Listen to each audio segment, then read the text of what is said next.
क्रांतिज्योती सावित्रीबाई फुले यांना विनम्र अभिवादन. मंचावर उपस्थित आजच्या कार्यक्रमाच्या अध्यक्षा लोहकरे मॅडम, यावले मॅडम, मुख्याध्यापक सर, उपस्थित शिक्षण वृंद आणि माझे विद्यार्थी मित्रांनो, आज आपण सर्व इथे सावित्रीबाई फुले जयंतीनिमित्त एकत्रित झाले आहोत. इथे उपस्थित सर्व मुलींना बालिका दिनाच्या हार्दिक शुभेच्छा.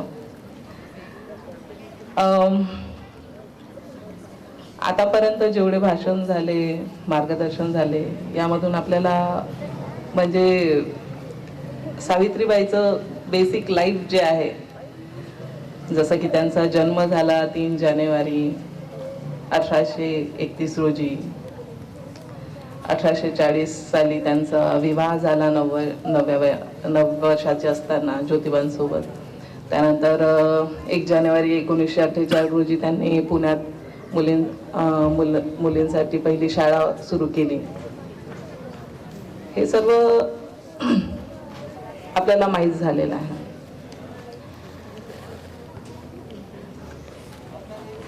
सावित्रीबाईचं आयुष्य जे आहे ते किती कठीण होतं हे आपल्याला सांगण्याची गरज नाही, कारण एक असा देश जो स्वतः गुलामीत होता आणि त्या गुलामीत असलेल्या देशामध्ये सुद्धा गुलामांच्याही गुलामामध्ये असलेली स्त्री जेव्हा समाजाचे सगळे बॅरियर्स तोडून प्रवाहाच्या विरुद्ध जाऊन शिक्षण घेते, शिक्षणच घेत नाही तर सर्व मुलींना शिक्षण भेटलं पाहिजे, सर्व मुलींनी शिक्षण घेऊन स्वतःच्या पायावर उभं राहिलं पाहिजे, यासाठी अथक प्रयत्न करते. किती कठीण गोष्ट होती त्यावेळेस एका महिलेसाठी. ज्योतिरावांनी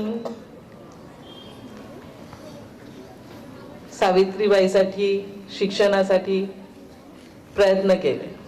हो, बरोबर आहे, पण सावित्रीबाईंनी जर इच्छाच व्यक्त केली नसती किंवा तिने तो पॉझिटिव्ह सपोर्ट नसता केला ज्योतिरावांच्या शिक्षणाला, जसं की आपण बघतो की टीचर शिकवतात पण एखादी विद्यार्थी असा असतो की ज्याला म्हणजे इंटरेस्टच नाहीये, त्याला करायचंच नाहीये, नाही मला करायचंच नाही, मला समजूनच घ्यायचं नाहीये, तर किती कठीण होते नाही का. तर त्यावेळेस ज्या फोर्सनी ज्योतिरावांनी सावित्रीबाईसाठी प्रयत्न केले की सावित्रीबाईंनी शिक्षण घेतलं पाहिजे, त्याच फोर्सनी सावित्रीबाईंनी सुद्धा स्वतः शिक्षण घेतलं पाहिजे यासाठी प्रयत्न केले आणि त्या पॉझिटिव्ह एनर्जी मधून एवढी मोठी क्रांती घडून आली. ही क्रांतीच म्हणावं लागेल की ज्या वेळेस महिलांसाठी शिक्षण घेणं जे आहे ते समाज विरोधी समजल्या जात होतं, त्यावेळेस मुलींसाठी शाळा उभी करणे, त्या शाळेमध्ये विद्यार्थ्यांना शिक्षित करणे ही फार मोठी गोष्ट होती. सावित्रीबाईचं संपूर्ण आयुष्य जे आहे ते आपल्यासाठी शिकवणारं आहे. त्यांनी आपल्याला संयम शिकवला, त्यांनी आपल्याला स्वतःच्या पायावर उभं व्हायला सांगितलं, त्यांनी आपल्याला शिक्षण घेण्यास सांगितलं. आज मी इथे उभी आहे, आपण सर्व विद्यार्थिनी इथे आहात, इथे विचार मंचावर उपस्थित महिला शिक्षिका, तसेच या देशात सध्या राष्ट्रपती असलेल्या आपल्या राष्ट्रपती, त्यांना शिक्षणाचे दार उघडे करून हे सर्व उच्च पद उपभोगण्यासाठी मार्ग मोकळा करून देण्याचं काम जे आहे ते सावित्रीने केलं. त्यांनी तेव्हा केलं, त्यामुळे आपण आज त्याचा उपभोग घेऊ शकत आहोत. त्यांनी तेव्हा जर नाही आज थंडी आहे, आज जात नाही. हा? किंवा आज मला ते त्यांनी शेण फेकून मारलं होतं किंवा दगड फेकून मारला होता तर मी आज जात नाही, किंवा आज पुन्हा ते करतील तसं.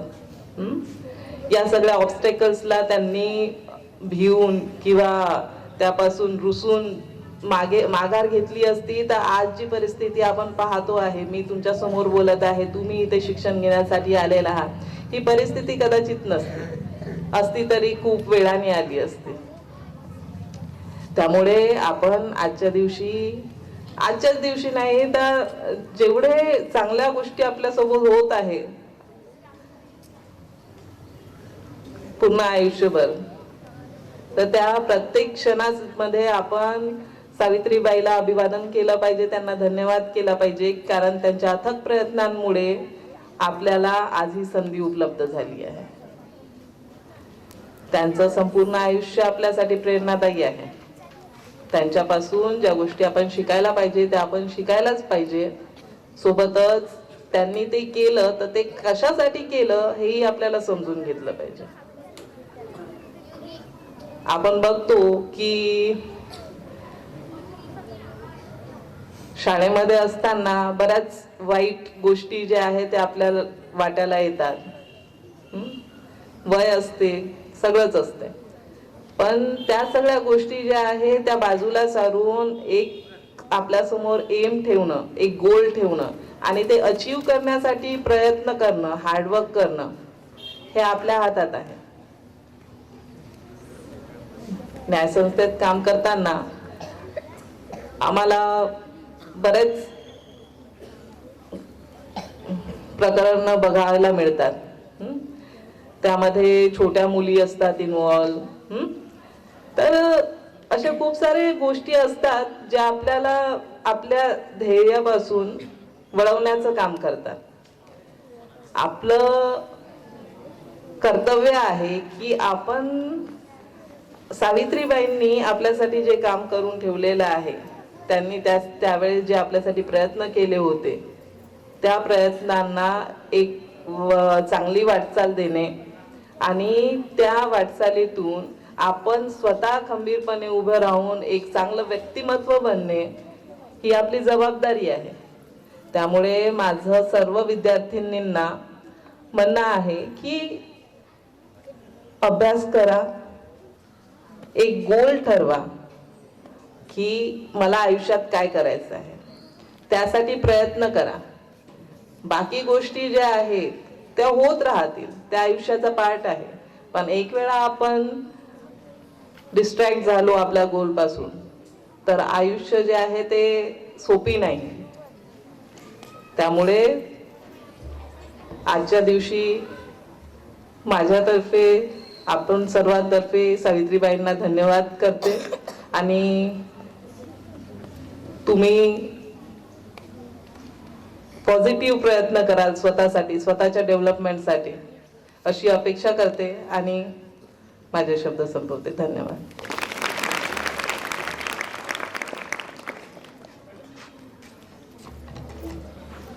धन्यवाद मॅडम, आम्ही आपले खूप ऋणी आहोत.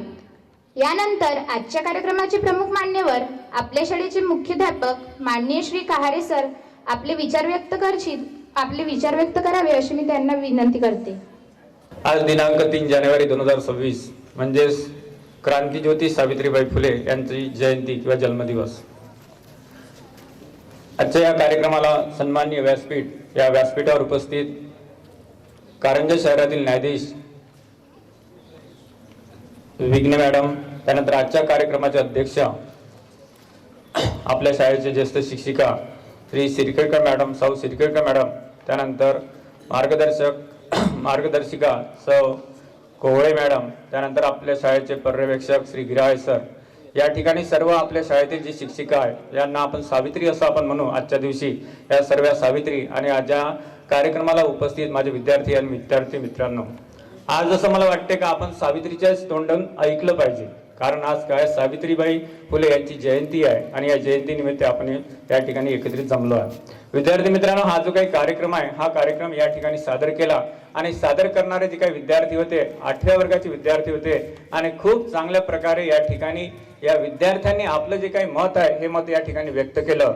खूप चांगल्या प्रकारच्या ज्या काही नाटिका आहे ह्या नाटिका सुद्धा या ठिकाणी सादर केल्या. त्यानंतर 5व्या वर्गाची नाटिका होती, त्यानंतर 6व्या वर्गाची नाटिका होती आणि काही एक प्रकारचं जे काही गीत आहे हे गीत तुमच्या समोर त्या विद्यार्थ्यांनी सादर केलं.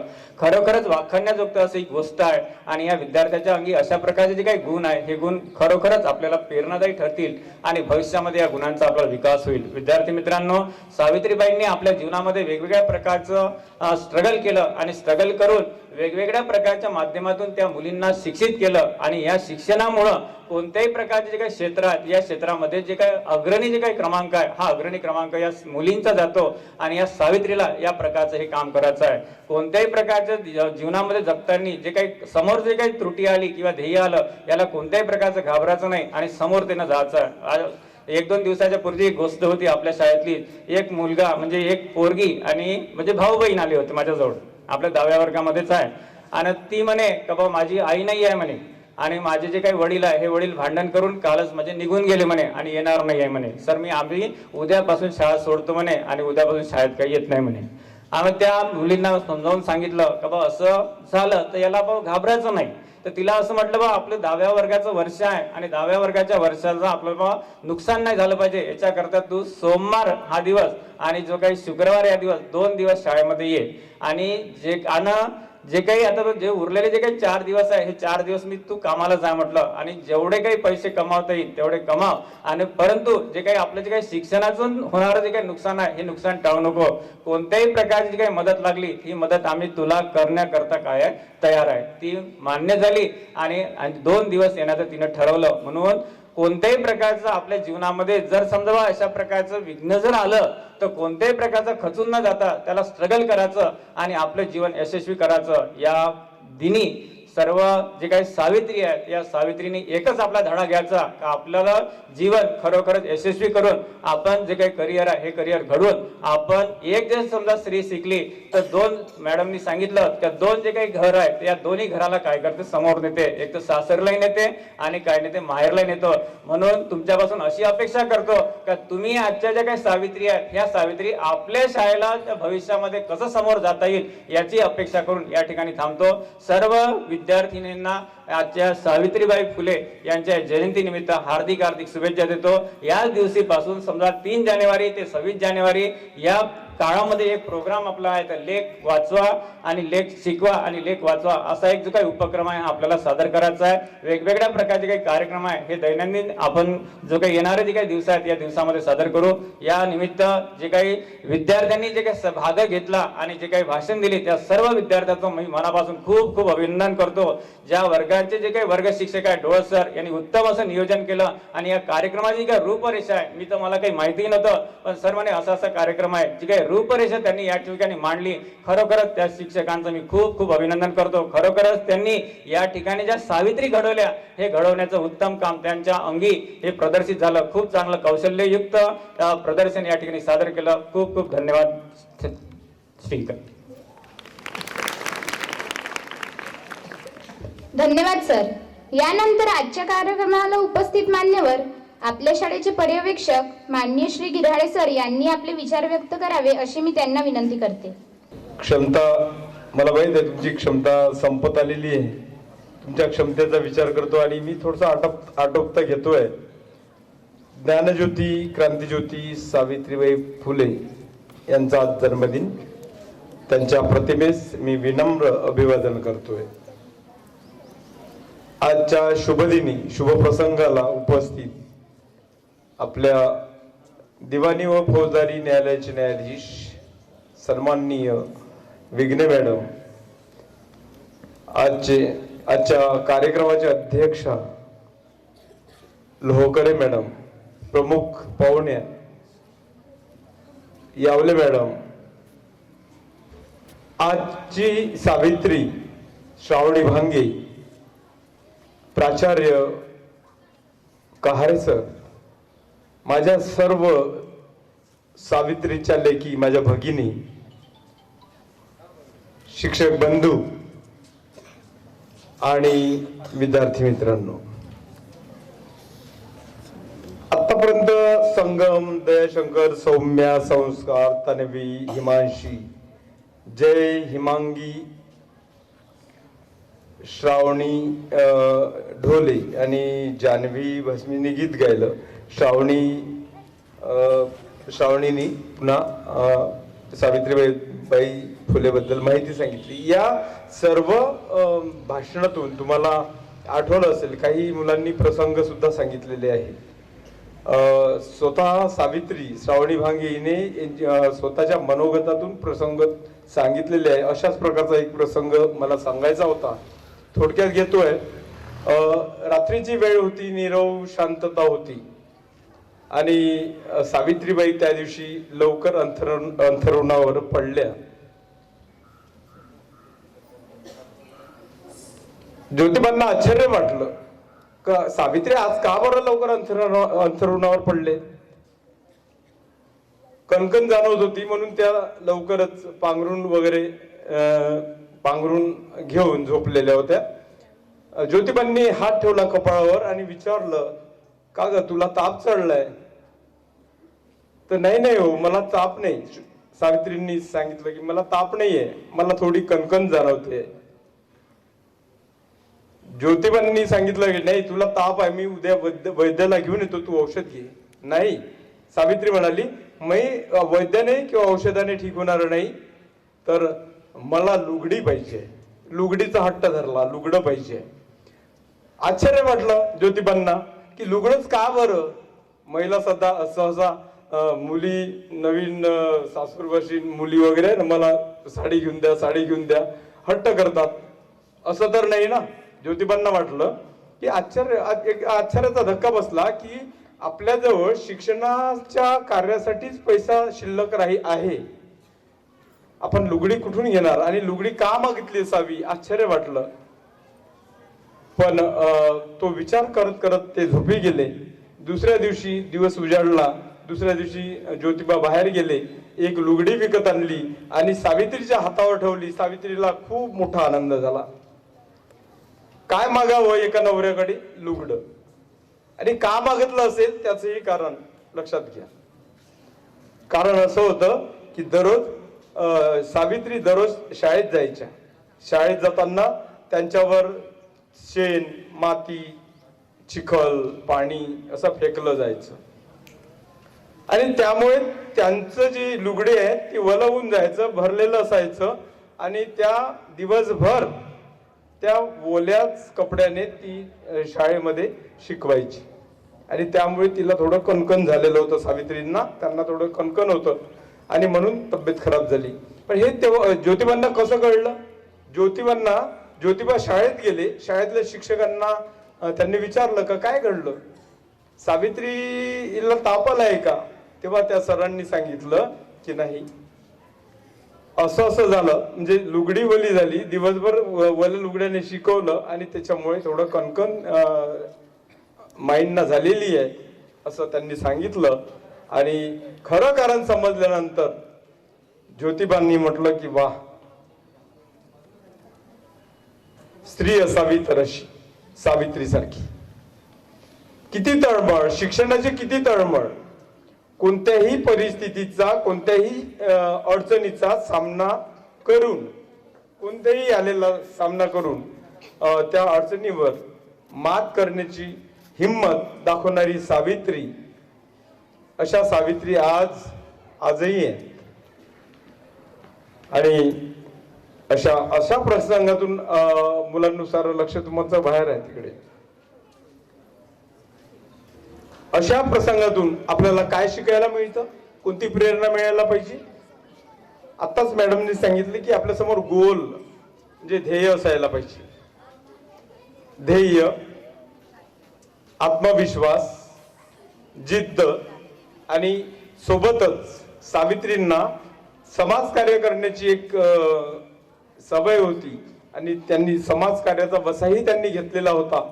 आणि हे समाजकार्य ही परोपकार वृत्ती ही आपल्यामध्ये निर्माण व्हावी असंच या सावित्रीबाईच्या प्रसंगातून, जीवन कार्यातून आपल्याला लक्षात येईल. एवढं मी सांगतोय. आणि आता जी नाटिका सादर केली 5वीच्या मुलींनी, छान, मला आवडली. काय प्रसंग रेखाटला, अगदी 2 दिवसात तयार केलेली आहे मॅडम त्यांनी. 2 दिवसात, त्यांच्या मागे कोणीच नव्हतं. आम्ही आमच्या शिक्षणात होतो, शिकवण्यात होतो आणि मुलींनी ते तयार केलं, छान केलं. आणि ते सोबतच भस्मिनी, बंदिनी, स्त्री ही बंदिनी, काय सुंदर गीत गायलं, वा जान्हवी, छान. त्यानंतर मुलींनी डान्स केला आणि एकंदरीत सर्व मुलींचं मी कौतुक करतो आजच्या दिनी आणि मी थांबतोय. धन्यवाद सर. यानंतर अध्यक्षीय भाषणापूर्वी आपण क्रांतीज्योती सावित्रीबाई फुले यांच्या जयंतीनिमित्त काल रांगोळी स्पर्धा आयोजित केलेली होती. त्या स्पर्धेचे बक्षीस वितरण करणार आहोत. तर बक्षीस वितरणाचे सूत्रसंचालन माननीय ठाकरे मॅडम करतील अशी मी त्यांना विनंती करते. आजच्या कार्यक्रमाला उपस्थित माननीय व्यासपीठावर उपस्थित असणारे सर्व मान्यवर यांचे मी स्वागत करते पुन्हा एकदा. आमच्या माता पालक गाडगेताई यांचं स्वागत कोहळे मॅडम करतील अशी मी त्यांना विनंती करते.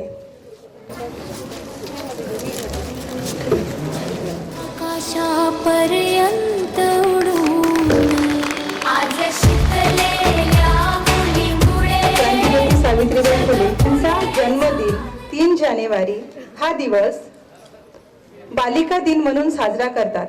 तर त्यांच्या कार्यास नम्रता आपली दिसावी, कृतज्ञता म्हणून 1995 पासून हा दिवस साजरा करण्यात येत आहे. तर आपल्या शाळेमध्ये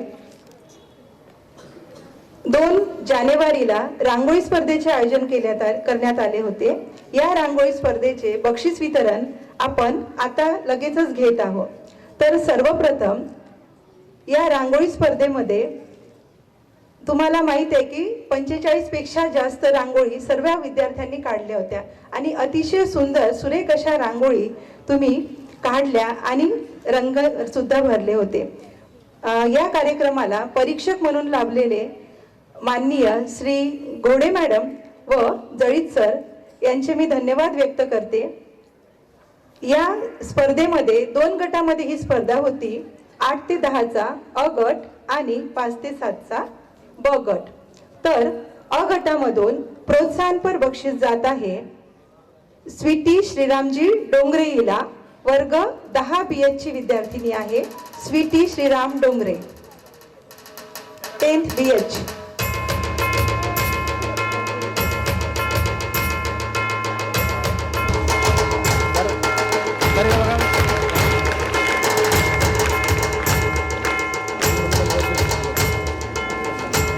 प्रिन्सी मनीष धांदे हिला ही 8th BC ची विद्यार्थिनी आहे. प्रिन्सी मनीष धांदे. तृतीय बक्षीस वितरित करण्याकरिता मी कोहळे मॅडमना विनंती करते की त्यांनी प्रिन्सीला बक्षीस द्यावे.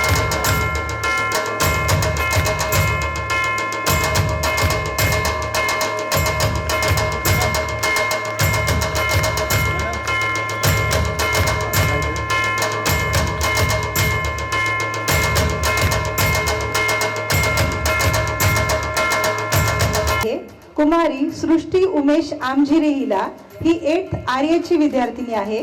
सृष्टी उमेश आमझिरे. आमच्या शाळेचे मुख्याध्यापक माननीय श्री कहारे सर यांना विनंती करते.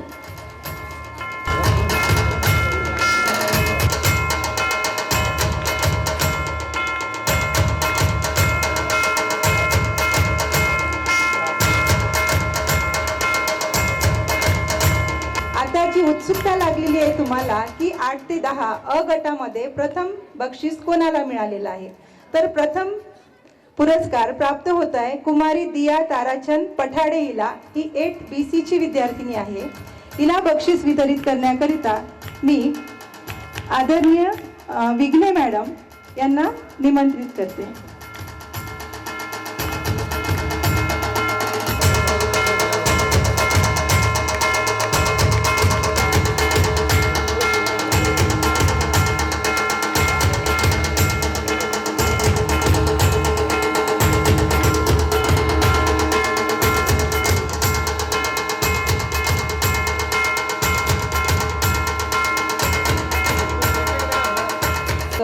या गटामध्ये प्रोत्साहनपर बक्षीस जात आहे पलक हंसराजजी बन्नागरे हिला. ही 7th BC ची विद्यार्थिनी आहे. पलक हंसराजजी बन्नागरे.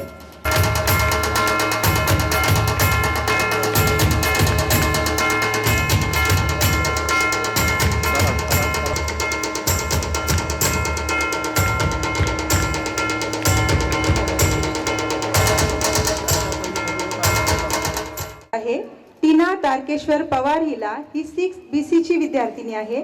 टीना तारकेश्वर पवार हिला बक्षीस.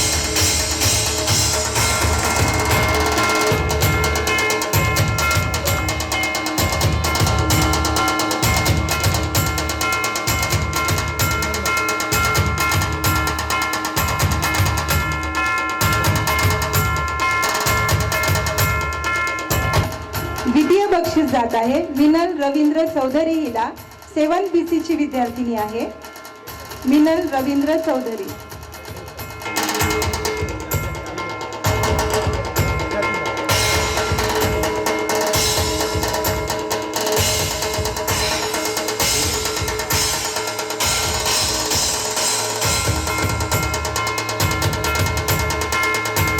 आहे 5 ते 7 च्या गटामधून प्रथम बक्षिसाची. तर पहिलं बक्षीस जात आहे कुमारी हंसिका संजय कळसकर हिला. ही 6th BC ची विद्यार्थिनी आहे. हंसिका कळसकर.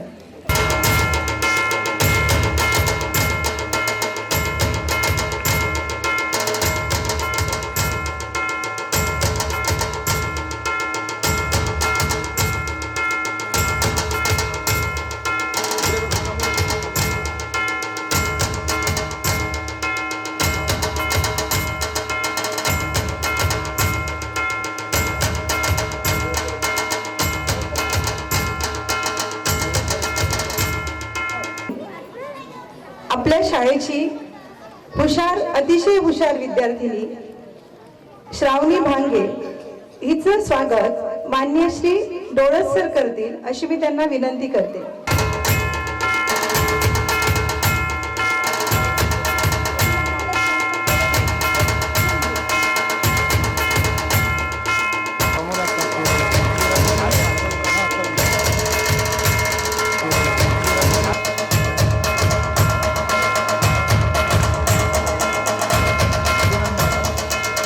थोर पावन स्मृती स्मरण करून मला कवितेच्या काही ओळी इथे सादर कराव्याशा वाटते.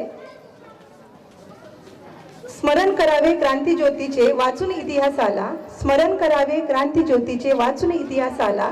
स्वातंत्र्याचा अर्थ खरा मग कळेल अक्षराला. स्वातंत्र्याचा अर्थ खरा मग कळेल अक्षराला. हाती लेखनी अमुच्या नसती. हाती लेखनी अमुच्या नसती जर का आली तेव्हा. कळले नसते सूर्य उगवला नभी मंडपी केव्हा. या ओठांनी सदैव गावी सावित्रीची गाणी. तिच्या प्रयत्ने आम्हा लाभली अमृताची वाणी. वंदन तिजला करूया सारे कर जोडूनी आता. तिच्याच चरणी झुकत राहो माझा तुमचा सदैव माथा. सदैव माथा. धन्यवाद. यानंतरचा कार्यक्रमाचे सूत्रसंचालन मी संगमकडे सोपवते. आदरणीय न्यायालयातर्फे आपल्या विद्यार्थ्यांना काही बक्षिसं प्राप्त झालेली आहे. त्याचे वितरण आपण आता इथे घेत आहोत. जान्हवी राजेंद्र भस्मे गीत गायनाकरता तिला बक्षीस दिल्या जात आहे. जान्हवी राजेंद्र भस्मे.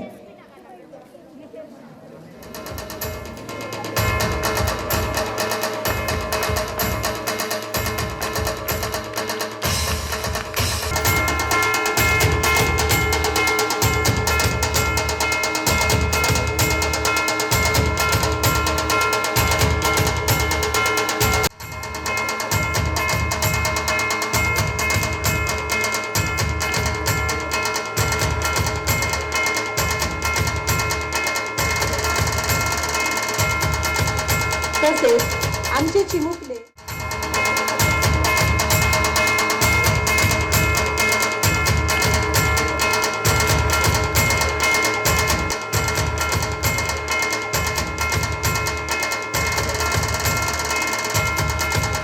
तसेच आमचे चिमुकले 8th RA चे वर्ग शिक्षक यांचा सत्कार आपल्या शाळेचे मुख्याध्यापक माननीय श्री कहारे सर करतील अशी मी त्यांना विनंती करते.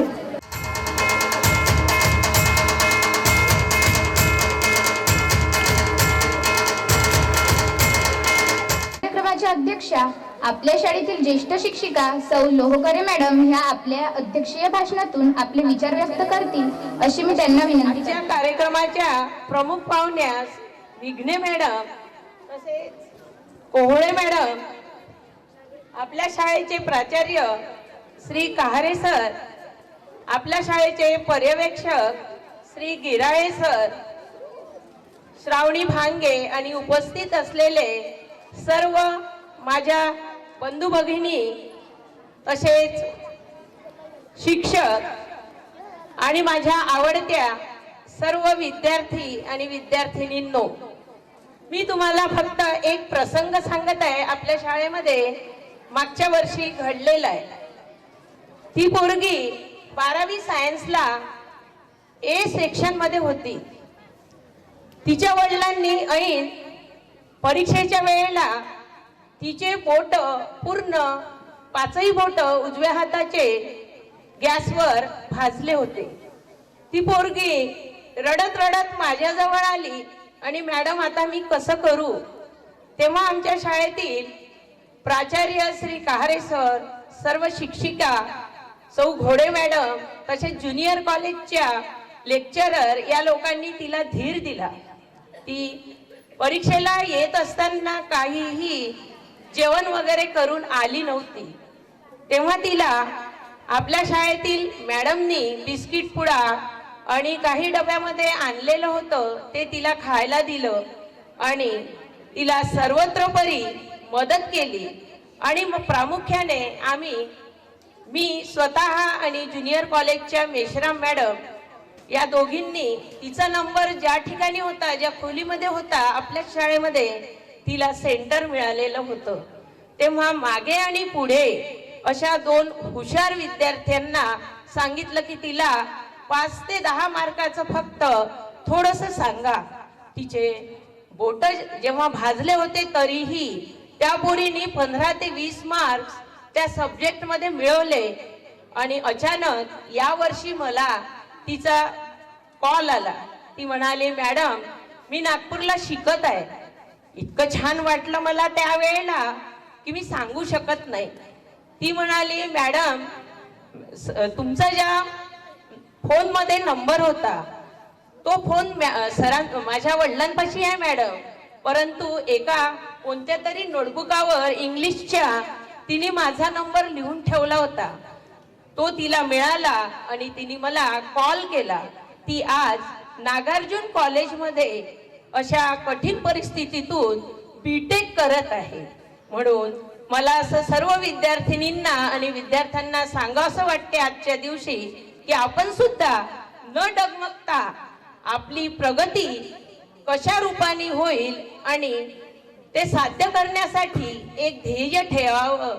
या दिवशी मी सर्वांना शुभेच्छा देते आणि बालिकांना सांगते की कुठेही न डगमगता आपण आपला मार्ग शोधावा. वर्ग 10वीच्या विद्यार्थ्यांना सांगणं आहे की तुम्ही आताही वेळ गेलेली नाही आहे. मुलींनाही सांगणं आहे की चांगला अभ्यास करा आणि चांगलं यश प्राप्त करा. एवढं बोलून मी इथे माझ्या शब्दाला विराम देते आणि क्रांतिज्योती मुळे मी आज इथे काहीतरी बोलू शकली. मी आजपर्यंत बोलण्याचा मला सराव नाही, पण बोलण्यासाठी तयार झाली आणि ते तयार होण्यासाठी माननीय श्री डोळस सरांनी मला 8 दिवसापूर्वी याची कल्पना दिली. डोळस सर खूप खूप धन्यवाद. तुमच्यामुळे आज मी इथे काहीतरी 2-4 शब्द बोलू शकली. ठीक, धन्यवाद. इथे मी माझ्या शब्दाला विराम देते आणि थांबते. धन्यवाद मॅडम. आता अध्यक्षीय भाषण संपलेले आहे. सर्व मान्यवरांच्या भाषणानंतर आता कार्यक्रमाचा शेवटचा टप्पा म्हणजे आभार प्रदर्शन. तर आभार प्रदर्शनाकरिता मी माझी वर्गमैत्रीण कुमारी खुशाली बनगरे हिला निमंत्रित करते. थेंबा थेंबाने तलाव भरतो, थेंबा थेंबाने तलाव भरतो, हाता हाताने कार्यक्रम सुटतो. जेथे जेथे आहे त्या कार्यक्रमाचे शिल्पकार, जेथे जेथे आहे त्या कार्यक्रमाचे शिल्पकार, तेव्हा मानलेच पाहिजे त्यांचे आभार, तेव्हा मानलेच पाहिजे त्यांचे आभार. तर मी कुमारी खुशाली किशोर वननगरे, वर्ग 8 BC ची विद्यार्थिनी, आभार प्रदर्शनाची धुरा सांभाळते. सर्वप्रथम आजच्या कार्यक्रमाच्या अध्यक्षा माननीय सौ लहोकरे मॅडम यांचे खूप खूप आभार मानते. त्यांनी कार्यक्रमाचे अध्यक्षस्थान स्वीकारून आम्हाला मार्गदर्शन केले, त्याबद्दल त्यांचे मी खूप खूप आभार व्यक्त करते. यानंतर आजच्या कार्यक्रमाच्या प्रमुख अतिथी माननीय दीक्षा विघ्ने मॅडम, न्यायाधीश दिवाणी न्यायालय कारंजा ह्या आपल्या निमंत्रणाला मान देऊन इथे उपस्थित झाल्या, कार्यक्रमाची शोभा वाढवली व आम्हाला मार्गदर्शन केले, त्याबद्दल मी त्यांचे खूप खूप आभार मानते. धन्यवाद मॅडम. यानंतर आजच्या कार्यक्रमाचे प्रमुख अतिथी माननीय सौ यावले मॅडम यांनी प्रमुख अतिथी म्हणून आपली उपस्थिती दर्शवली, कार्यक्रमाची शोभा वाढवली व आम्हाला मोलाचे मार्गदर्शन केले, याबद्दल मी त्यांचे खूप खूप आभार मानते. यानंतर आजच्या कार्यक्रमाचे प्रमुख मान्यवर आपल्या शाळेचे माननीय मुख्याध्यापक श्री कहारे सर यांनी आपली उपस्थिती दर्शवली, त्याबद्दल मी त्यांचे आभार मानते. यानंतर आजच्या कार्यक्रमाला उपस्थित मान्यवर आपल्या शाळेचे पर्यवेक्षक माननीय श्री घेराडे सर यांनी कार्यक्रमाला उपस्थित राहून कार्यक्रमाची शोभा वाढवली, त्याबद्दल मी त्यांचे खूप खूप आभार मानते. यानंतर आमचे वर्ग शिक्षक माननीय श्री रोळस सर यांनी कार्यक्रमाची तयारी करून घेतली, आयोजन व नियोजन केले, तसेच आम्हाला वेळोवेळी योग्य मार्गदर्शन केले, याबद्दल मी श्री रोळस सर यांना खूप खूप धन्यवाद देते. त्यानंतर उपस्थित माझे सर्व गुरुजन यांनी कार्यक्रमाला उपस्थित राहून कार्यक्रमाची शोभा वाढवली व आपले योगदान दिले, त्याबद्दल मी सर्व गुरुजनांचे व कर्मचाऱ्यांचे आभार मानते. त्यानंतर सर्वात महत्त्वाचा घटक म्हणजे आपण सर्व श्रोते, माझे बालमित्र, आपण सर्वांनी शांततेने सर्व भाषणे श्रवण केले व कार्यक्रमात महत्त्वाची भूमिका पार पाडली, म्हणून मी आपण सर्वांचे खूप खूप कौतुक करते व आभार मानते. शेवटी प्रत्यक्ष व अप्रत्यक्षपणे ज्यांनी या कार्यक्रमाला हातभार लावला, त्या सर्वांचे मी खूप खूप आभार मानते. सर्वांचे खूप खूप धन्यवाद. यानंतर कार्यक्रमाचा शेवट आपण राज्यगीताने करणार आहोत. त्याकरिता मी आमचे शिक्षक श्री जळीस सर व त्यांच्या चिमुला निमंत्रित करते व आपली रजा घेते. धन्यवाद.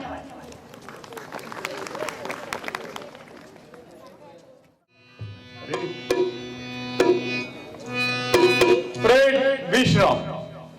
परेड सावधान. राज्यगीत श्रव कर.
आवाज येऊ द्या. भारत माता की. नमस्ते. 2 सावित्री माईंच्या जन्माने भारत सारा उजळला.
चिखल सहन केले अपमानही सोसले पण शिक्षणाचा वसमा